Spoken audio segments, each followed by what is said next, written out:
Namaste, my friends. Welcome back to my channel. Today, I kind of want to shatter some stigmas and shatter some kind of linear beliefs and limiting beliefs that I feel as if a lot of people have about affirmations and meditation, right? So there's kind of this stigma about affirmation and meditation that's like, oh, that's like a spiritual thing, or oh, I have to sit down and do a certain thing, or you have to live a certain lifestyle. But as I'm seeing more and more like modern day people, I'm observing them live their lives, and I'm like, okay, they're using their own form of affirmations, right? They're using their own form of meditation, right? They just maybe aren't spiritual and don't call it that or whatever, right? So, my point is, there's more and there's deeper aspects to these concepts. What meditation and affirmation have in common is that they mess with your subconscious. And if you don't know anything about our subconscious, like 90% of our actions throughout our day are subconscious, like our functions and whatnot, right? So let's look at some examples of subconscious functions. We don't gotta think to breathe, right? I'm talking to you right now, but I don't have to keep telling my brain, okay, breathe, okay, breathe, okay, breathe, okay, breathe. My body just subconsciously does that. I don't have to keep telling my organs, digest, digest, digest, filter, filter, filter. You don't have to throw time and energy into that because your subconscious is responsible for this. Another thing that your subconscious is responsible for is the more you train your brain to do certain things, the more you create habits, the more your subconscious kind of locks it in. If you drive a certain way to work every single day, odds are after a little bit of time, you are literally going to be driving to work, and you're going to get to work every morning and you're going to be like, how did I get here? I'm so tired. I was completely zoning out. But your body and your subconscious is just going to do it. It's a habit pattern. It's a unconscious kind of thing going on.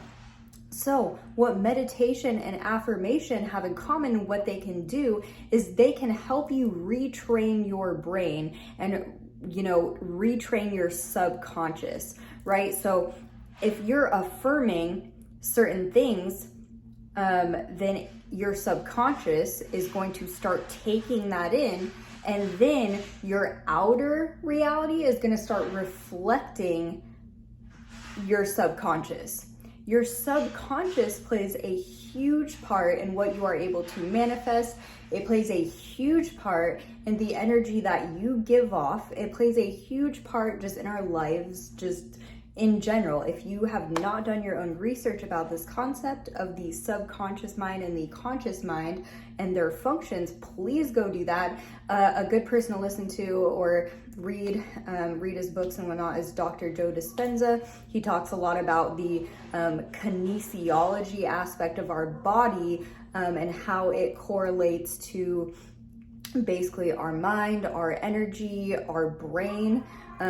He throws a lot of time, energy, and money into like certain studies and certain scientists and certain events and meditation groups and just all kinds of stuff where he's constantly gaining scientific information that he is funding himself, and not only that, but just gaining so much insight and so much stuff that he can spread around. And I love his content, so if that interests you, go check him out. But basically, when we're messing with our subconscious, we can mess with our life, and we can live lives, and we can live the best life possible, right? So say that I have negative thoughts creeping in. Oh, you can't do it. You're not good enough. You're not worthy, all that. You need to affirm against it. And it's going to sound stupid. Affirm to the point where you are like delusionally confident, where you are so confident you are damn near delusional about your capabilities. Literally, like, be like that. And why? Fake it till you make it. Just even if you don't feel confident, it's gonna like feel fake in the beginning. You're like, I don't feel confident. I don't feel like I can do it. If those thoughts start to creep in, you got to catch your brain, retrain your brain, retrain your subconscious. But you can do this with affirming. No, I take that back. I'm worthy of everything. Everything is coming to me. I'm deserving of every single thing that I want. I'm deserving of every single one of my desires, and it is coming to me. It is coming to me because I said so. It doesn't matter. I don't care about if, ands, buts, none of that. It is coming to me. Big things are popping off for me. I'm living my best possible life right now. Like, you literally, even if you don't feel any of those things, you have to retrain your brain to only focus. Like, what this does, like, eventually you can stop doing that and consciously thinking about it. Eventually your mind will just be so trained, your subconscious will be so trained that it'll only pick up it'll only pick up the positive things. It'll only pick up things you are confident about. It is going to ignore anything that does not make you feel confident, right? It is going to help you reframe situations in your head. Your brain is literally going to reframe to only see the things that are positive for you if you keep affirming for it. Like, if you have if you're self-conscious about like your looks, for example, don't sit around all day being like, oh, I'm so fat. Like, every time you're looking in the mirror, you're saying, I'm so fat. And guess what? Your brain is telling your cells, we're so fat. And your cells are like, okay, we'll maintain all this weight and we'll work with that and we'll, use that. And your subconscious is like, yeah, for sure, we're going with that. We've heard it so many times, right? It's like, then if you're doing the opposite, even if you feel fat or if you feel ugly or whatever, when you look in the mirror, you got to look in the mirror and stare at yourself and literally just fake it till you make it. Like, I'm beautiful. I am confident. Look how skinny I am. I love how skinny I am. I love how I look. I love my face. I love my hair. I love my eyes. I love my shape. I love this. Like, you literally have to sit there and be delusionally confident. Like, I am that bitch. I'm the hottest bitch in the whole state right now, in the whole America. Like, I don't care what anybody says. I'm going to the grocery store and anybody that doesn't get a chance to talk to me is tripping. Like, you have to like have this weird confidence in the beginning to retrain your brain. And if any of those thoughts creep in, like, oh, I'm not good enough, you're like, nope, I'm just kidding. I take it back. That was just a joke. I'm super confident. You have to be disciplined with your mind and your thoughts. This is also going to help you. Like, your ego wants to intercept on the things that you're manifesting, the vibration you put off, but you can't let it intercept. Don't let it intercept. Nope, just kidding. Nope, that's not me. I don't claim that. Just kidding. That thought's not mine. I don't claim it. I don't give into it. Like, whatever you gotta say, whatever you gotta affirm to yourself, I highly recommend that you look up the law of assumption. If you've never heard of the law of assumption, it's like the law of attraction, but there are kind of differences, right? Affirming is that, is what we're talking about here. So meditation is also extremely helpful with this, because it does the same thing.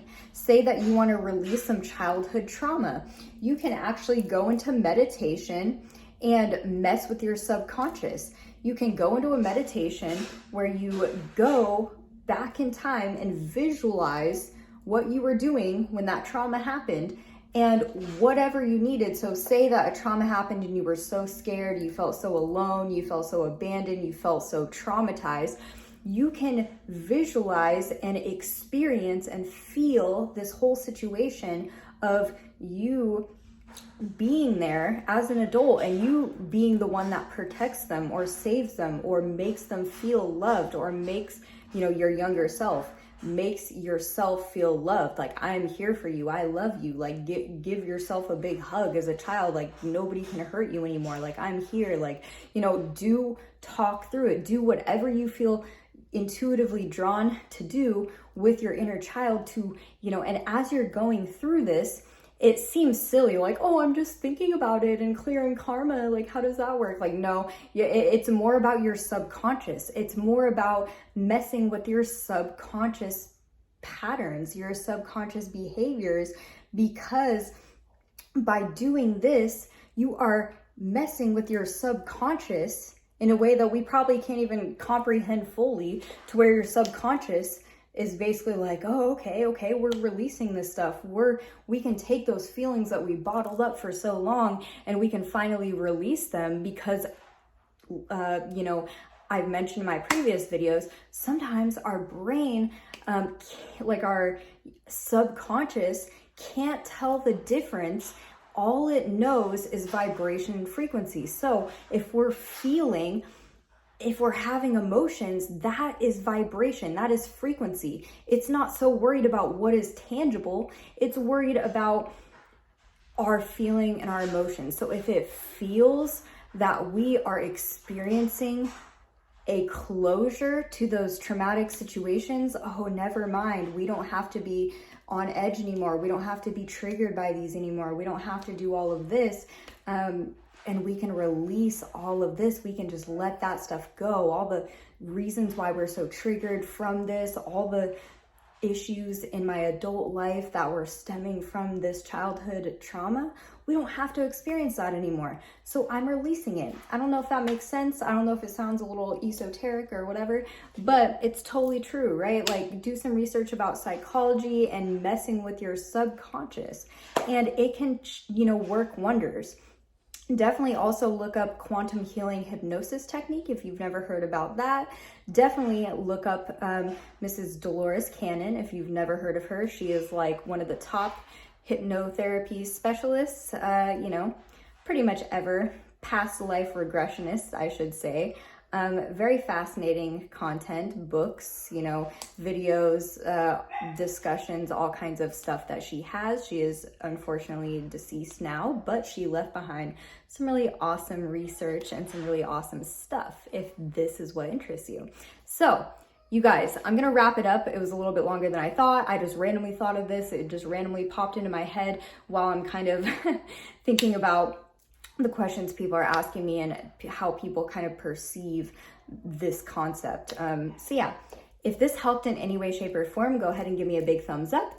It helps the algorithm, as well as if you want to leave any of your experiences below, we can also like go over it and discuss it, and, you know, just kind of be around like-minded individual people that are not judgmental. They're not, you know. So I hope you all have an amazing day.